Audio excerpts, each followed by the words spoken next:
Well, good morning, everyone. This is Kathryn Goetzke, host of the Hope Matrix podcast. Super excited to have you all today. We have some really incredible guests. So that is a plural. We have multiple guests today, which I'm thrilled to be doing, which was Katharine's idea, which was one of the three guests. We're here today talking to a family about hope. And it's a family that I love dearly. I met Lee-Kramer as one of our guests, and he is with Johnson & Johnson. I met him. He's doing incredible global mental health advocacy work, and we've traveled really around the world together doing some work. It seems like a while since we've been out there, but we're here today to talk to Craig and his two children, Katharine and Peter, whom I both know as well. Katharine's done some work for Hopeful Minds, which is our K through 6 program. And then Peter, I just know through Craig. He's, been really vocal about his own kind of experience with mental health and done a lot of advocacy. So I'm thrilled to have them both, or all three of them, here today. So welcome today, everyone. Great to see you all. You too. Good to see you. Yeah, it's been a while. Probably since pre-pandemic. So it's great to see you live and in person, or not in person, but in Zoom. And welcome. So welcome today. I wanted to start by just having you all share a little bit about what you're doing right now, where you're at, and what you're working on. Maybe Craig, we'll start with you. Sure. Well, thank you, Kathryn. And this is fun to have the family together on a podcast. See how it goes. Maybe it'll be a start of a trend. Yeah. Yeah, I'm still working at Johnson & Johnson as the mental health ambassador. And that gives me the opportunity to work globally. These days, mostly on Zoom, but we're just in New York and head down to Alabama. Maybe you and I will show up in Geneva at some point, Kathryn Goetzke. But trying to use our platform at Johnson & Johnson as the largest healthcare company to do what we can to help transform mental health care around the world, because it is badly needed still today, maybe even more so today after the pandemic. Yeah, absolutely. Yeah, well, it's great to see you, and it's great to have you here talking. J&J has done so much incredible work in the field of global mental health. So excited to share a little bit more about that. And why don't we go to you, Peter? What's going on? How are you? I'm doing well. Thanks for having me. Thanks for having us. So I just started my first year of my PsyD program at the University of Denver. So I'm in class 3 days a week, and I just started a field placement where I'll be working with adolescents and their families from around the area. And I'll also be seeing clients in our clinic that's based out of our university, out of the School of Professional Psychology. So yeah, I'm just super excited to be getting started down this path. Very anxious to see my first client, but also just excited to keep learning. I feel like there's so much that I have yet to learn. Yeah. That's amazing. Now. And for our guests, what is PsyD? PsyD stands for Doctor of Psychology. So in graduate school, PhD is probably the more well-known degree. And then you can get a PhD in any area of psychology, like cognitive psych, clinical psych, counseling psych, and that's usually research-based. And the PsyD is all clinical and practicum-based. So I'm essentially training to be it's not bragging, but the best version of a therapist by the end. That's the hopes. So it's a lot. Everything is hands-on. I start seeing clients within the first quarter of the program. And yeah, don't have to do research. Wow, that's amazing. Congrats. I'm so happy to hear that, and so happy for you. And let's go to Katharine. So now, Katharine, what are you up to these days? I'm in the 3rd semester out of 4 for my MSW, so Master's in Social Work. I'm doing full-time class and then also interning at an acute psychiatric hospital. So we'll see. I still don't know what I want to do with my degree, but this has been a really good learning experience. So yeah. Wow, that's amazing. Sounds like you're getting good hands-on practical kind of application. Yeah, totally. Oh, that's wonderful. Well, this is so great to have the three of you on here together. It's, you know, the family dynamics of mental health is so interesting, and so much goes on in the family. And I think really proactive kind of mental health strategies start at the home and start with talking about it and being open about it. And that's one thing I've always really admired about Craig is he's very proactive about just making sure that health in the home is kind of talked about. So why don't we talk about just kind of lived experience or what the personal kind of experience is, each of yours with mental health, if you'd be willing to share more. Yeah, maybe I'll start. You know, as I was growing up, we didn't talk a lot about mental health.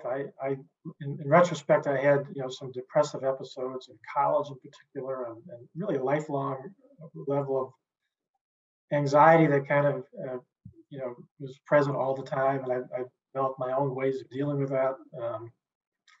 But as we've, you know, Katharine, as you and I have gone down this journey together, Kathryn Goetzke and Katharine Lee-Kramer, you know, I've discovered that, you know, mental health is an issue across my very large extended family. And I really haven't found very few families that aren't touched by it, you know, since we started this conversation, you know, 7 or 8 years ago. And so it's wonderful to find that I and all three of my children, Stephen's not here today, are in the mental health field. Stephen is a chief technology officer for a mental health mobile app company in San Francisco. And, you know, we're trying to make a difference in our own ways, but it does come out of that family context. And maybe I'll flip it over to Katharine and Peter to talk about their experience. You want to take it for me? You can go. Well, I've had a lot of mental health struggles since I was 14, and I'm now 33. So my family has done we've done a lot of work together to like what mental health is, how to attack this as a family. And my dad I think he's been a crucial like component of this part, but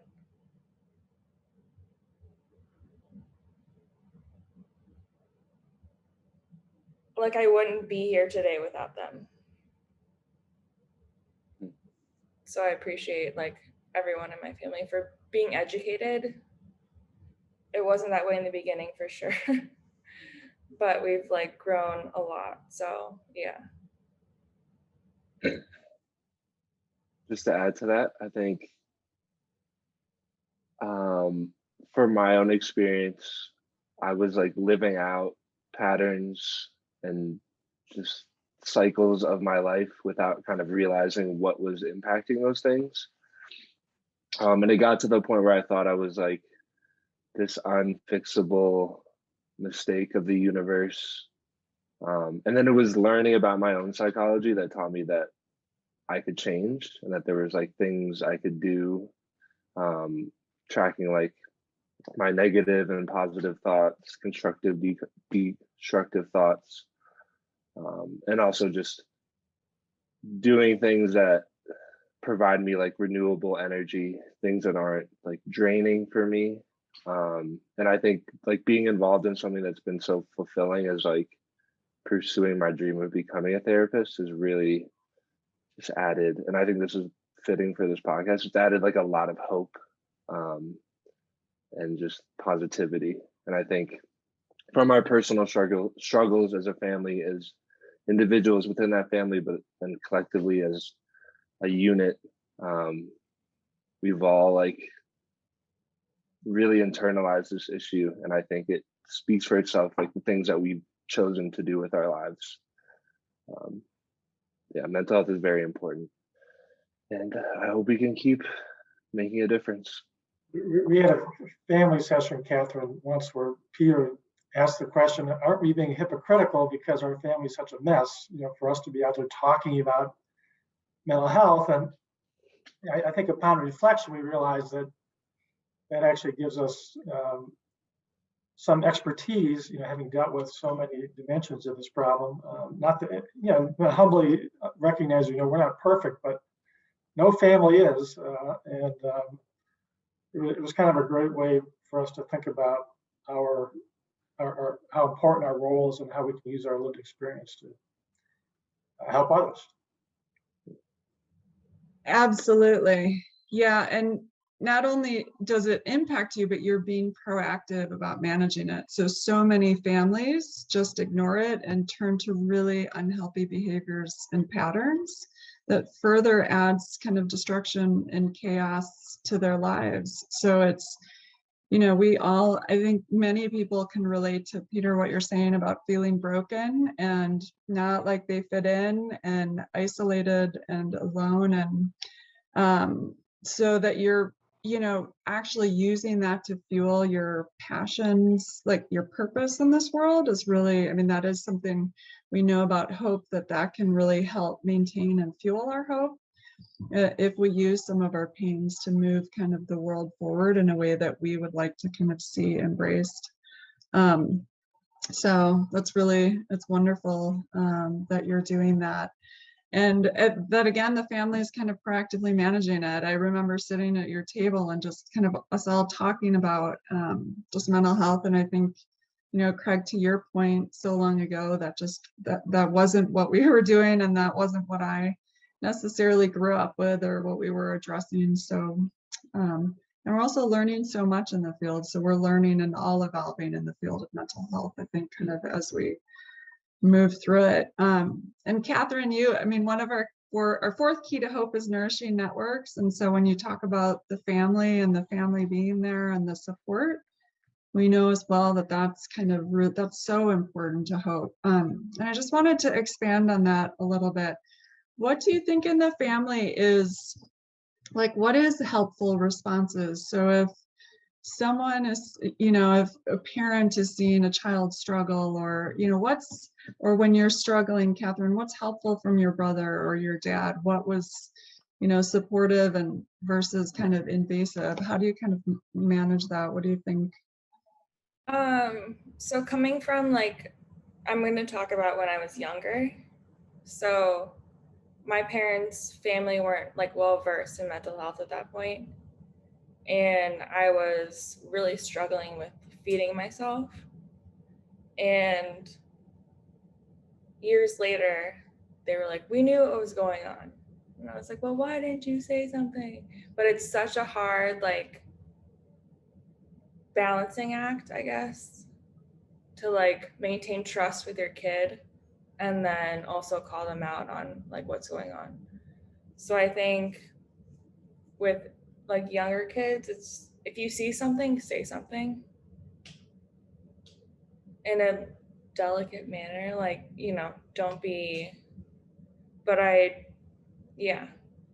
think parents know more than they think they might know. If that makes sense. I think Katharine put together with her therapist a full care plan. So we are very clear on roles and responsibilities, and kind of things to look for and talk about, both positive things and also kind of detrimental things. And we continue to learn, we continue to make mistakes. That's how we learn, in fact. So we're not perfect by any measure, and it is kind of a difficult space to navigate. But Katharine has really sort of taken charge of that care community, and I think that's helped all of us. And she's also, got me back in line a few times when I strayed beyond what my proper and constructive role would be. So I appreciate that, Katharine. Katharine, is there anything specific that has helped with that your dad has done that's been supportive and that you would recommend to other dads out there? Totally. I think the lines of communication, Dad and I are if I have something going on, I don't feel hesitant to call my dad. And I know that he will be perceptive, open, supportive, and listen to me with like no judgment.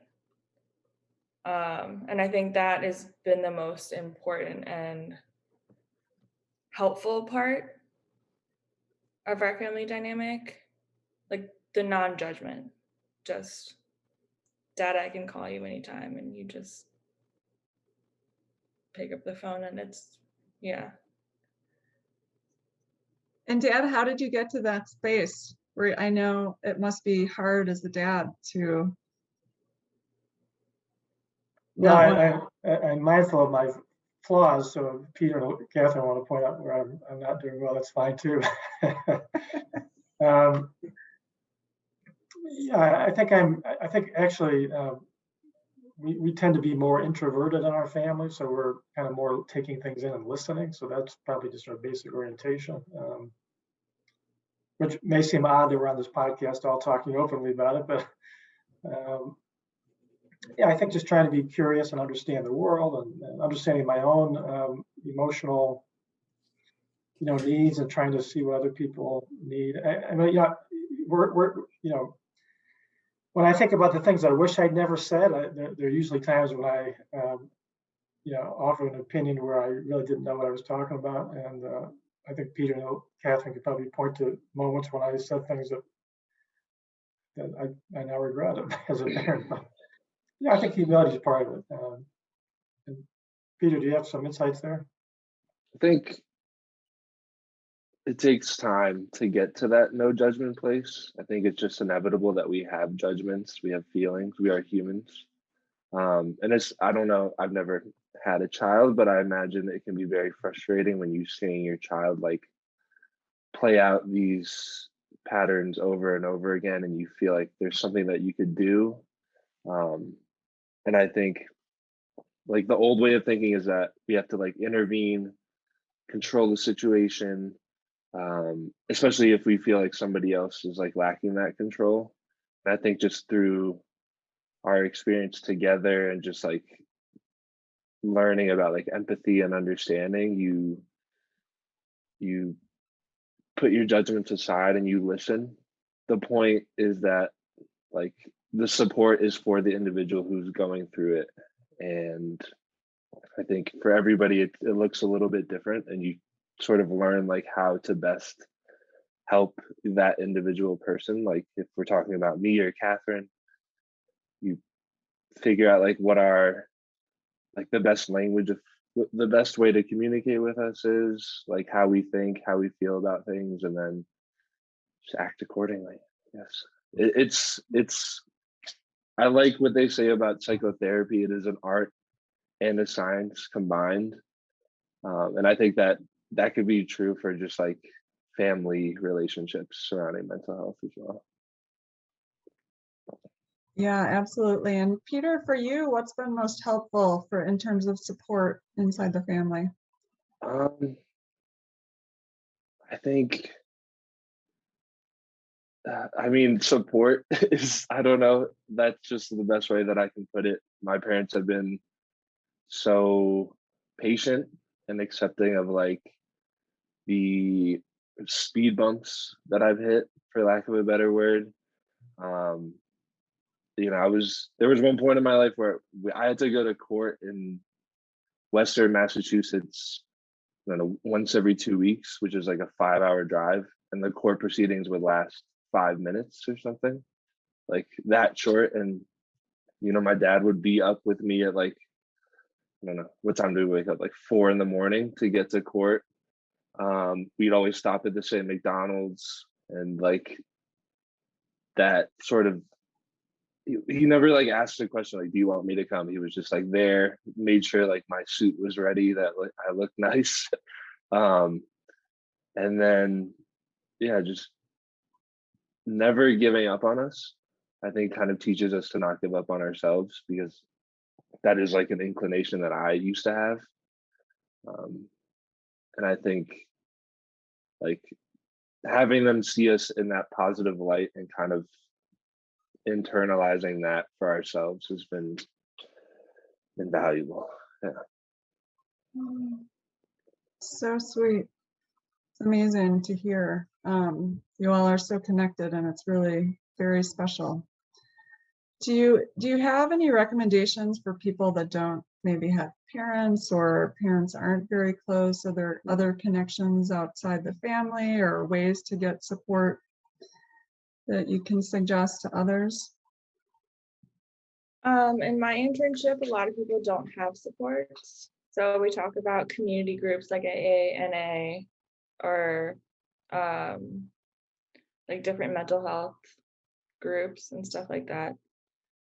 But one thing that I've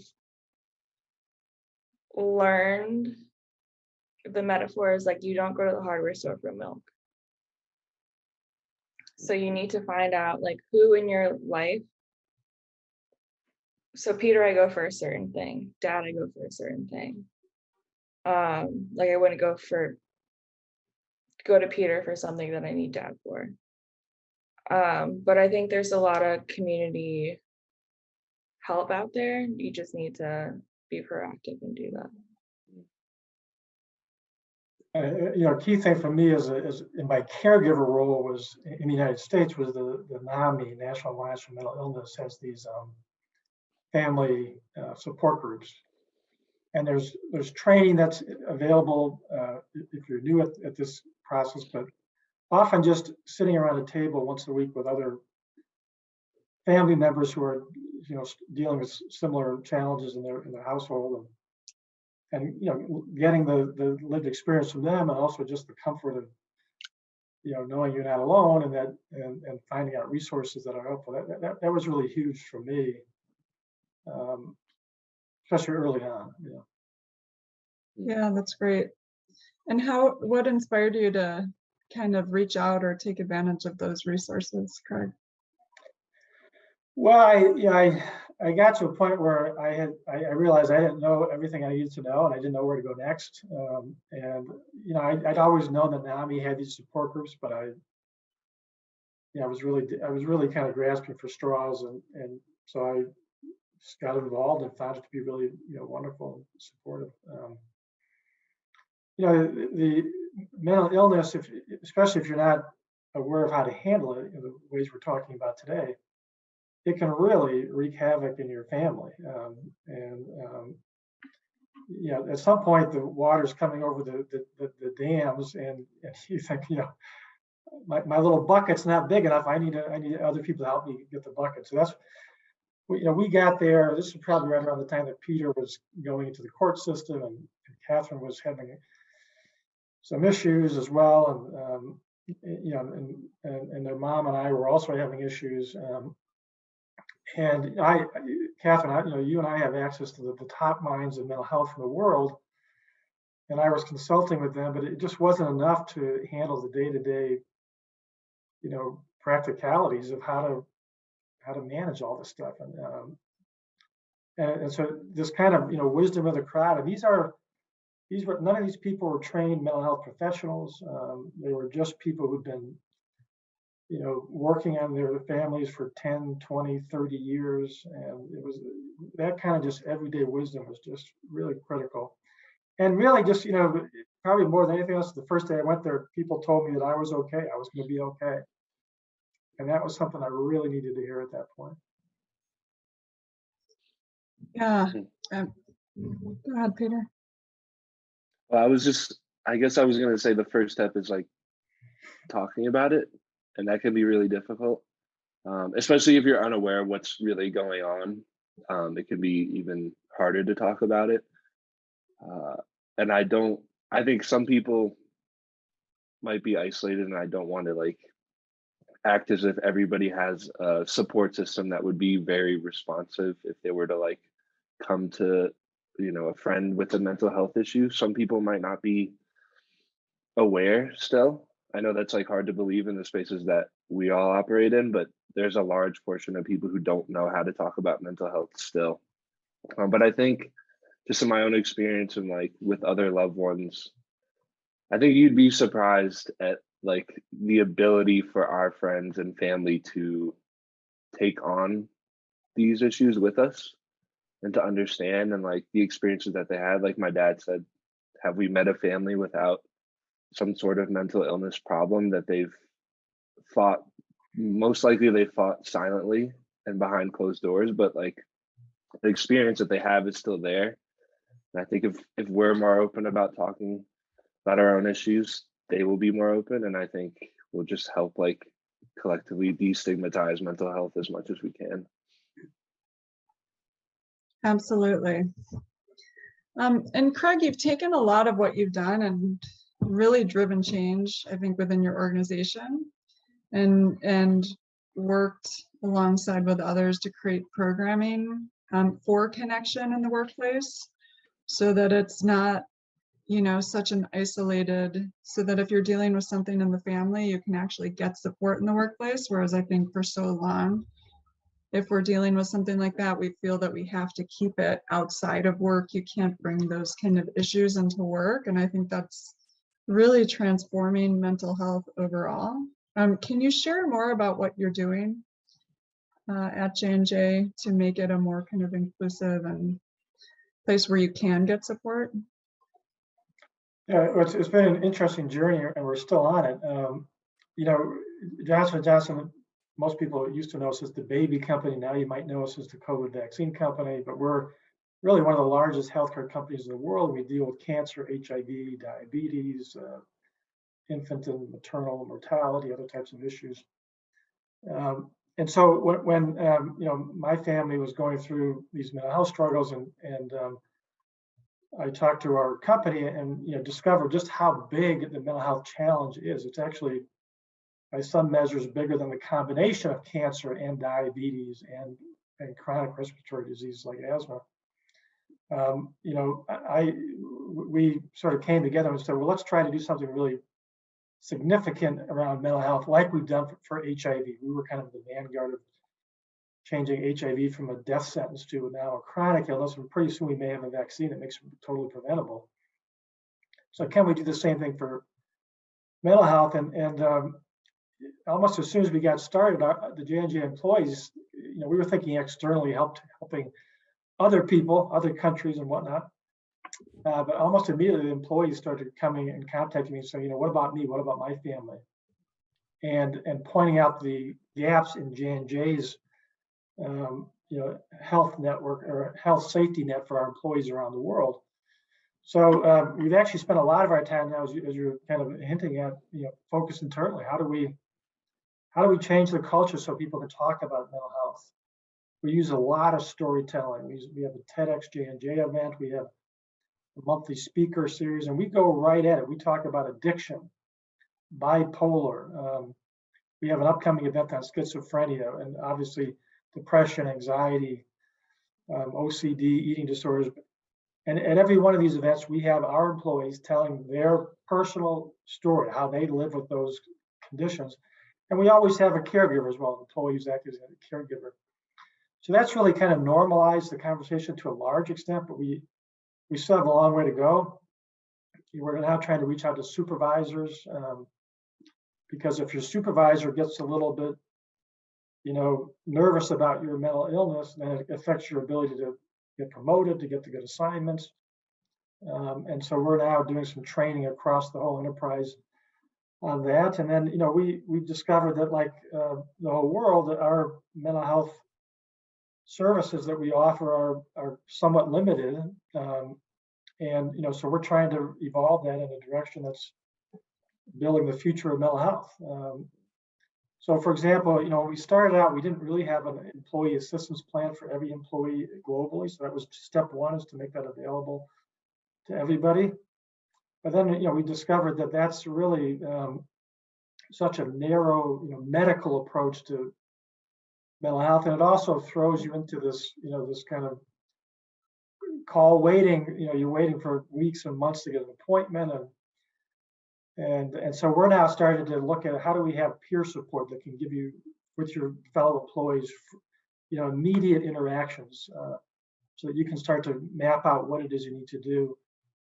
And, you know, can we start to build a network of practitioners who use evidence-based approaches? You know, most practitioners, Tom Insel says it's 99% of practitioners in the United States do not follow evidence-based practice. So, how can we, for our employees, make sure that they get to somebody who's at least collecting evidence about whether what they're working on, the approach they take works. And then we, hopefully get to a future where the kind of care you get in mental health is the same as you would get in cancer. So those are some of the things we're working on. It's been a lot of the stuff we couldn't have planned, 5 years ago when we started it. We just had to kind of start pushing forward and see what we learn. Yeah, absolutely. It's an evolving space, and yet again, I just commend the company for making it so, I think, inclusive. I think talking about your mental health at work has never really been accepted, and or other people in your family or friends going through challenges. So creating resources and making them available and encouraging people to actually use them is really so important. So I'm really grateful for that. When we talk about hope and we talk about hopelessness, so hopelessness has been defined by Abramson as a feeling of despair and a sense of helplessness. So a lot of what we talk about, addiction, depression, anxiety, very high in hopelessness, and that's kind of how we tackle mental health here, is teaching the how to hope. And the first key, we talked about connections, but the first key we talk about is managing our stress response, and that it's really hard to be hopeful and problem solving and creative when we're in our stress response, our fight or flight mode, or when we're feeling really strong emotional responses. So I'm just curious, with all, you all are kind of doing different things. How are you managing your stress these days? Are there any kind of specific tips that you can give people? Are you getting triggered more these days, do you think, because of what's going on in the world? So Peter, do you want to start that? Sure. I think learning about yourself is extremely important. Learning about what gives you anxiety, what stresses you out. Because if you don't know that, then you're just shooting at a target with your eyes closed, essentially, and a moving target at that. So I think if you're going to ask yourself tough questions and try to get to those answers, it can be so rewarding in the long term. I get really stressed about school, and before, I would just be riding this wave of anxiety, not really being hey, you have a paper due in 5 days, that's why you feel this way, or finals are coming up. And my therapist was like, hey, how about for every finals period, we just expect our stress to be at a 10, and then hopefully it'll be under that, but let's not be surprised about it anymore.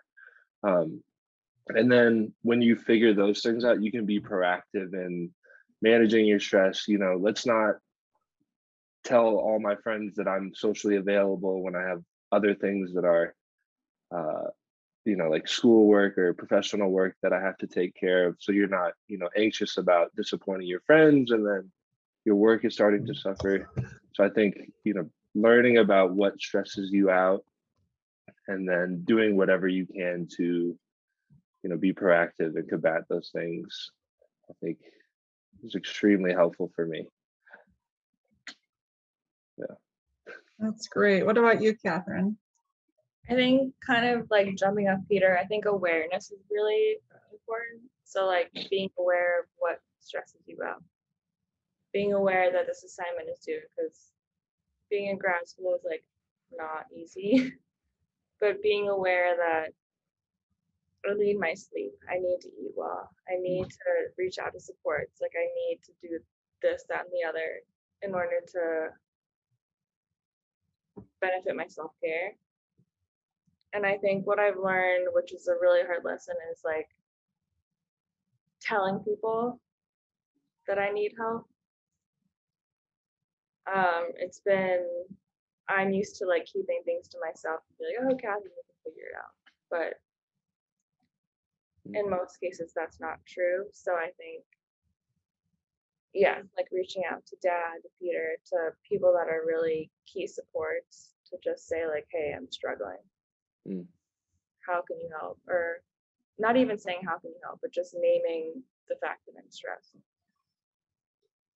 Yeah, that's so important. I think knowing what people are in, we call it your hope network, but like really listing and identifying them and even having a conversation with them and telling them that they are that for you is, yeah, really important. So I love that you've really identified people that can support you.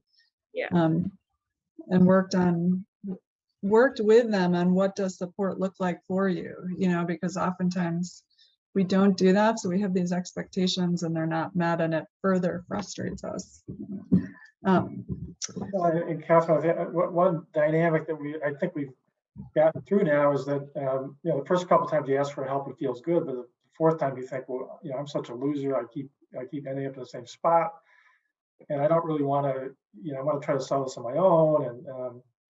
And I think we've gotten beyond that now that we know that, we have these basically chronic personalities and things. And so I think we're at a place, you guys, Katharine and Peter, where we say, yeah, here I am again. I fell down. Can you give me a hand up? But we're not going to, catastrophize the fact that it happened again. We're going to say, okay, let's just get up and keep moving.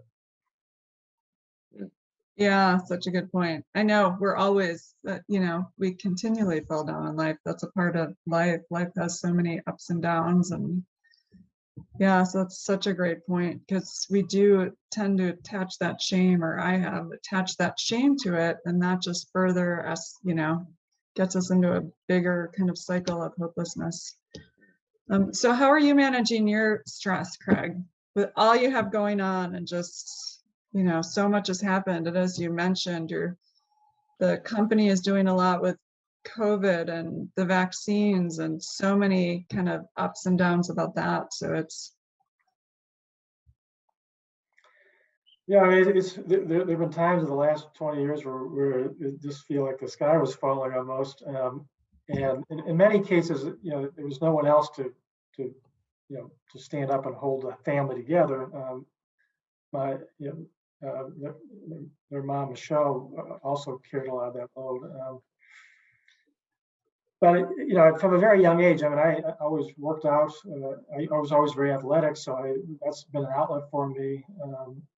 I always, and through that, I had teams, hockey teams. Ice hockey is my particular passion. But I always had a bunch of people, mostly guys, but in later years, where women have been playing ice hockey. And so, just hanging around the locker room pre-pandemic was always a good place to kind of, connect with people. And one of the things I started to find out was, everybody has mental health issues in their family. I remember overhearing one of my best friends, Robert Hecht, mentioning something, whispering to somebody next to him about his daughter, and we just connected over that, and now we've created a real family around that. So social connection is really key for me. Also eating good food and maybe not drinking as much sometimes is always a good idea. So those are some of the things, I guess. The other thing for me is super important is sleep. I mean, I'm at a strange place. Older folks tend to wake up in the middle of the night and have their thoughts kind of running off the rails. Usually thinking of all the dumb things you did that day or that week or that year or that decade, But if I lose a couple of nights of sleep in a row, then all bets are off. So I really try to make extra room to get enough sleep every night. And not necessarily, I don't set an alarm in the morning anymore. I just try to go to bed early, and then sometimes I get up at 4 a.m. and I'll go work out, and sometimes I'll get up at 7 a.m. and get right on the first Zoom for the day. But those are some of the things that help me. And if you wake up in the middle of the night, what do you do to get back to sleep? I think a lot of people would appreciate this wisdom. Yeah, I had one thing I did for like 20 years that worked, and lately I have to try something new every couple of days because my brain and my rumination is very tricky. It's like a virus; it mutates, But I used to do that. What do they call it, Katharine, Lee-Kramer? The body where you squeeze your muscles. Muscle relaxation. Muscle progressive. So I do that. By the time I got up to my started to I'd be asleep, and that worked for a long time. But so I try to keep it as simple as I can. Start out with just focusing on my breathing, and every now and then that'll put me to sleep. But I tried every kind of tricks. I tried to name the states in alphabetical order and then reverse alphabetical order. The one I'm using now that I read about is you picture a place you know well, like a home that you lived in, and you walk through every little, almost like square inch, in a very detailed, boring sort of way, walking through your home. And guys, I've been using the old house in Princeton as my, and then, by the time I get halfway through the house, I'm usually asleep. And then, if worst comes to worst, I'll get up and I'll, you don't want your bed to be the place where you're rooming in. You want that to be the place where you sleep and other pleasant things. So if it gets to be half an hour or so, sorry guys, the kids are supposed to. It's not a euphemism there. But I'll get up and I'll go down and have a very dim light, read a very boring book, and then when I start finding myself yawning, I'll go back to bed at that point. But sleep is, and the rumination is, for me, as I say, it can go way back into my childhood. Stupid things that I feel are stupid that I did, or things I said to Katharine or Peter that I regret. Just all kinds of things. Projects that are due, things that maybe I didn't tee up just right, and that kind of worrying. But with these kind of diversionary tactics, after about a half an hour, I'm tired and sleepy and ready to go to sleep again. Progressive muscle relaxation. That's a good one. Yeah, sleep is a big thing. And I'm in the same spot. I definitely feel it when I don't. The new thing I've been doing is I've been pretending that I'm listening to the best sleep meditation ever. And like feeling the effect it has. So I'm imagining that I'm meditating to this amazing meditation. And that's been helping. So yeah, it's a big challenge. One of the other things we talk about in Hope is, and we've talked about a number of, the fifth key to hope is eliminating challenges, and rumination is a big one. So I like those strategies for that. But the third key we talk about is inspired actions. So we kind of have a vision for something in our future, something we hope for, and actions we take towards it. And sometimes we have to, towards our kind of goal, sometimes we have to re-goal, or we have to chunk down goals. Have any of you had experience with goals, having to kind of create a new goal when you were attached to one goal, or kind of strategies for dealing with overwhelm as it relates to goals? Yeah, I think I can talk about this a little bit. I used to never set goals. I thought they were stupid. I thought you just lived in the moment, but I think that's extremely short-sighted. But now I think it's good to have goals at different distances. So you have goals that are 10 years in the future, 5 years in the future, maybe 1 year, a couple months. And then in the interim, you have goals that are a day, every day you accomplish a goal. And I'm thinking about going back to school. So I went to a university for 4 years, took 2 semesters off in that 4 years, I think, maybe 3, finished with 2.4 GPA and so many unfinished classes. And then I worked at restaurants for 5 years, and then I decided to go back to school. And that was so terrifying for me, in part because the last experience that I had was such a catastrophe, but also just school in general has always been this, I guess, monster in the corner for me. So going back to school and taking it just step by step, I just set my goals really low. My therapist was why don't you, because I think our family is a family of perfectionists, so we're A's or nothing. And that, once you get a B, you're you just start to snowball down a hill of anxiety and catastrophizing. So I just set my goals very simple. I'm just going to go back to school and get B's, studying something that I've no connection to now, but it was just communication, media production. And then I spent a year and a half at community college, something that I never thought I would do, but I just try not to judge myself, try not to be too hard on myself. And then I was like, okay, I think I'm ready to like go back to a 4-year university. So I applied to one. Luckily, I got in, and I got like crazy financial aid. But then like the next goal was like, okay, what am I going to do after that? Deciding on like graduate school. And if you look at graduate school for psychology, there are so many different, there's like clinical mental health counseling, clinical psychology. There's so many different things that you could do, like masters, doctorates. And I just shot for doctorates because my professors were telling me that, and I was like, okay, I don't believe you, but I'll go for it. And then I got rejected by the first school that I applied to, and I went into a tailspin of, okay, what master's programs can I still apply to? And I was like reaching out to my professors who had written me recommendations, and I was like, hey, can you please write a recommendation for this master's program? They're like, wait, what happened to this plan of like doctorate programs? I guess that's to say, like, be ready to adapt. And luckily, like, I succeeded in getting accepted. And that was like one of the best days of my life. But just taking it one day at a time, having that goal in the future that's always like informing the decisions you're making every day. And I think just having small wins is so helpful into getting that larger win, that thing that's, at the top of the mountain.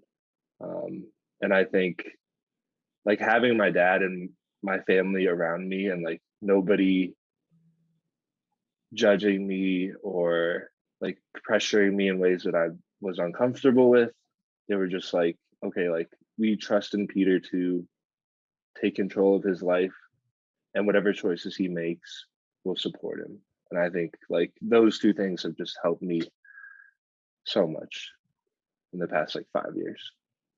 Peter, you have a great quote about Rome. You want to share that? Sure. I think, don't quote me on this, but Steven, my brother, told me the quote is like, Rome wasn't built in a day, and people usually end there. But the full quote is something like, Rome wasn't built in a day, but a brick was laid every hour. So when we're setting out to build Rome, just remember, like, it takes one brick at a time. When we're setting off to like get better, it takes one step at a time, one day at a time, whatever increment that you need to like put your life into to help you get just a little bit farther. So helpful. And not to like sweat taking steps backwards, because that's just like we've talked about, that's just part of life. To accept that and just embrace it. Like, I don't know. I love life now. It's so weird to say that, but yeah. Oh my gosh, that's amazing. That's a fantastic illustration of goals and how goals work, and how we have to be flexible and adaptable, and it's not a straight journey, and so, and it's good to have that vision, but not be so tightly held on to it that if it doesn't come true, you can't kind of find new paths and new ways. So Katharine, what about you? Do you want to talk about goals at all? Maybe as it relates to recovery or? Yeah, so I tend to like look at my goals in like a big picture, and I'm like, okay, 10 years down the line, Katharine, this is where you are. And that just does not serve me well. So I think what Peter said about like breaking it down into, okay, I do it week by week. So I have like a schedule of like, okay, this week, Katharine, this is what you're going to accomplish. Next week, we'll look at that next week. Because if I kind of like look out into the big picture, I get really overwhelmed. And then procrastination starts happening, anxiety starts happening. And so if I can just do like, today, this is what I'm going to do. Tomorrow, this is what I'm going to do. Which is hard. It's easier said than done, but I'm trying to do that better. Yeah, that's amazing. And it's different for different people. And so I think it's so important that those listening, like, work on what works for you. Because different, for some people, they need that 10-year plan. For others, that is just completely stressful and overwhelming, like you said. And then we get into our freeze mode where we don't do anything. We feel worse about ourselves. We ruminate, and it just gets down that cycle for us. So I think Yeah. those are, Especially like with my eating disorder and depression. It's like, Katharine, you're going to be recovered in X amount of time. You're going to be happy in X amount of time. That's not realistic. It's like, what are you going to do this week to like better yourself and towards recovery? Okay, that makes sense. But let's not look so many years down the line and create this unrealistic expectation of where I'm supposed to be.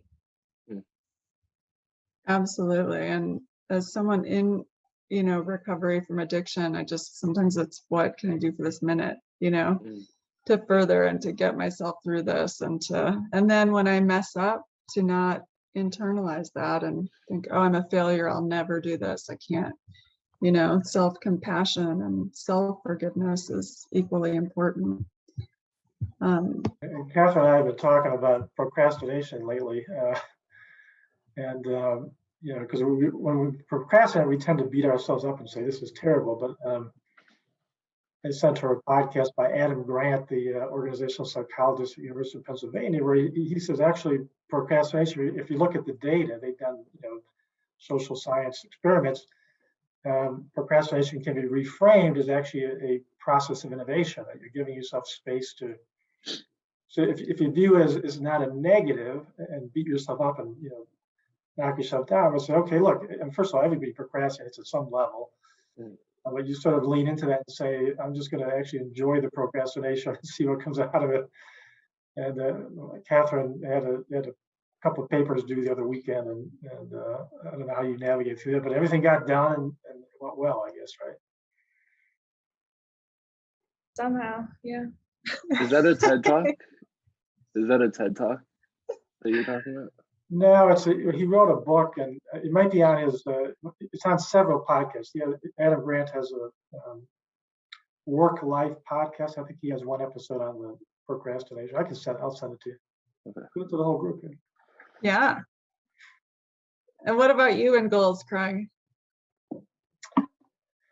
Yeah, I know people who have spreadsheets about every minute of the day, and when I was a lawyer, I had to fill out every 6 minutes of my time, to a client. I'm so glad I don't do that anymore. I guess I have kind of a broad brush set of strategies and goals, and I think Peter's. I always try to have a short, medium, and long term. But again, nothing written in stone. My favorite projects at work, and I've worked in many different places. I'm not just Johnson & Johnson, but the ones that I find most rewarding are the ones I actually don't put on my goals and objectives for the year. So my boss is not saying, well, what about X?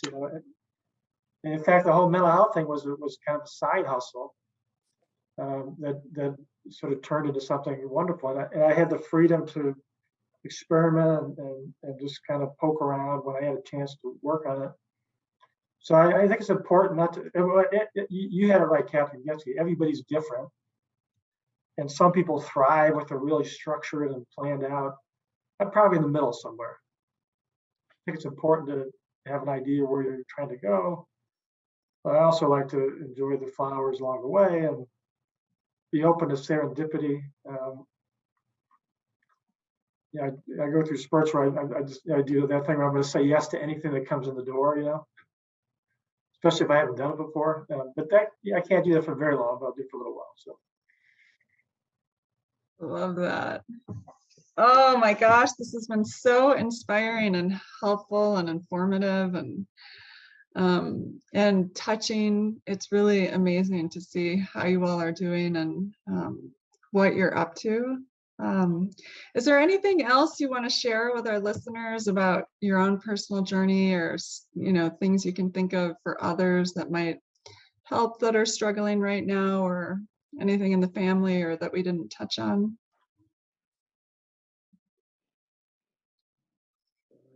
I can talk about and I tried to get in this mindset when I feel like I might be taking things for granted, but there was a large period of my life where I didn't think that growth or change was possible, and I was just giving up, passively living my life in a way that I just thought would like end prematurely, or I just didn't think that I had what it took to change. And I got arrested. I got basically kicked out of the school that I went to. And I was forced, the next thing I did was like get a job at Chipotle, where I had to wake up at 4:45 in the morning. And I was like, okay, I guess this is my life now. But with like a really good therapist. And I think I don't know, I think we've all been in therapy, and it can take a while to find the right therapist. It took me, I think, like 8 tries to find the right one. With the right therapist, with familial support, with self-reflection and self-understanding, like I'm doing things that I thought were impossible. And if I could like bottle this up and help other people manifest this in their lives, I would. And I think that's like kind of what I'm trying to do. And I also want to like take the time to acknowledge the fact that, you know, we all are coming here from like a point of privilege. There's so many people out there that like have no support system, no hope. They're not having like their very basic needs met. And like, how do we expect those people to like also deal with their mental health? So I like will absolutely devote some portion of my time when I'm like licensed and certified to like bring care to people who just can't access it. And I think I know that like that's definitely part of everyone's mission here, but I just felt like I should say that out loud. Yeah, absolutely. Access to care is a major barrier to people's, mental health and recovery, and something I know globally we've been working on, and absolutely needs to be prioritized. I mean, as you can see, mental health impacts everything in our lives and our ability to kind of move forward. Yeah, so thanks for bringing that up. Really important. And cool that you're going to be supporting, those in need too. So what a great way to give back. What about you, Katharine? Kind of echoing Peter, like, don't give up. It's really difficult to ask for help. And that's been my biggest struggle, is to say like, hey, things aren't going that well. Can someone help me? Because I like to think that I can do it by myself. And one thing that I'm working through school and with the Eating Disorders Coalition is to get medical nutrition therapy covered by Medicare Part B. So I don't know if I can send you the link for people to kind of like sign up to help with that. But so like psychiatry, therapy, and medical care is covered for people with eating disorders, but for some reason dietitian is not. And I can't tell you that, well, Dad can tell you how much we've spent on my therapy. Yeah, so if I could just send you that link and maybe get people involved into kind of backing that initiative, that'd be awesome. Absolutely. Yeah, happy to. And we'll share that link, and happy to promote it on our channels as well. It's incredible. And yeah, as you said, it's so expensive to get help, and it's hard to find the right providers. And it's, there are so many obstacles and barriers. And when you are in crisis and when you need support, it's a brave action to even ask for it. We've talked about how hard it is to even do that. And so then when you're willing to do that and you can't find treatment or support, or it's too expensive, I mean, it just brings you down that further cycle of kind of hopelessness. And so it's great that you're working to, bring access. So that's amazing. Thanks, Kat. Yeah. What about you, Craig? Well, one of the things that surprised me the most when I started looking into this was that this is a global problem. There's no country that does this well. Even the European socialized medicine countries, and obviously in the more developing countries, they have a lot of the same problems. So, we need to address stigma and awareness everywhere. We've got to start integrating mental health and just part of regular health care. You got to provide some kind of insurance coverage for it. And we still have a lot of research to do, both on the talk therapy and all the mobile apps, but also on the biology of the brain. It is a global issue that we can all join together, and you, Kathryn Goetzke, are helping lead that in a vibrant way with your yellow dresses and sunflowers and your podcast. We love that. And it's also very intersectional. Kathryn, my daughter Kathryn's working now with veterans, and we've done some of that within our own community. There's PTSD and there's suicide risk in that community. The LGBTQ community has multiple vulnerabilities, including bullying and a high suicide rate. African Americans, Asian Americans now, with all of the systemic racism and anti-COVID stuff that's going on. And then around the world, you see the same kind of experiences that people are having. It's starting to sound like maybe this is a big thing that's too hard to lift.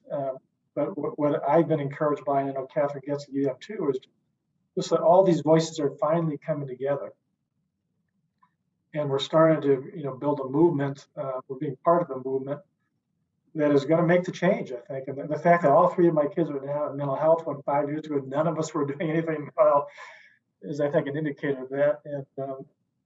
And I think for each one of us, it's been rewarding in its own way, and that's how we keep coming back.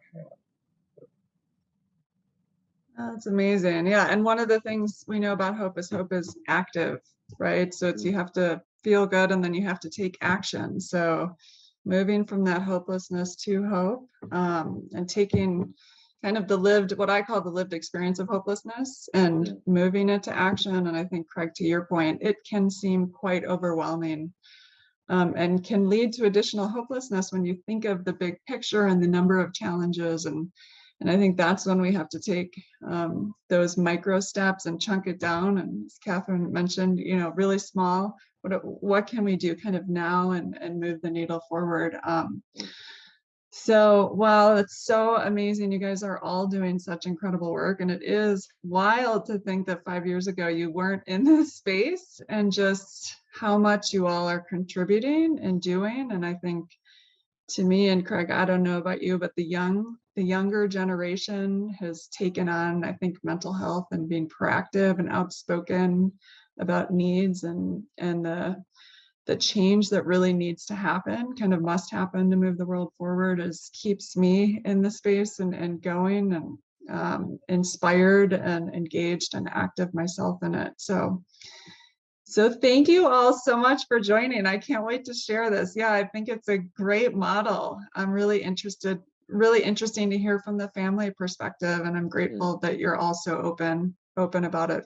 I think that'll help a lot of people too, encouraging them to be more open and engaged in the family.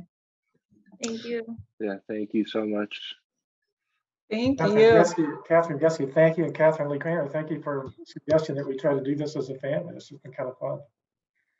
I know, awesome. And thank you all you listeners for listening in. Be sure to share this with your networks, and we'll put the link in that Kathryn shared about the eating disorder. So get engaged in that as well. As we said, hope is definitely active, and we all need to support these efforts and try to move the needle forward so that all get the help that they need and absolutely deserve. So thanks for listening in.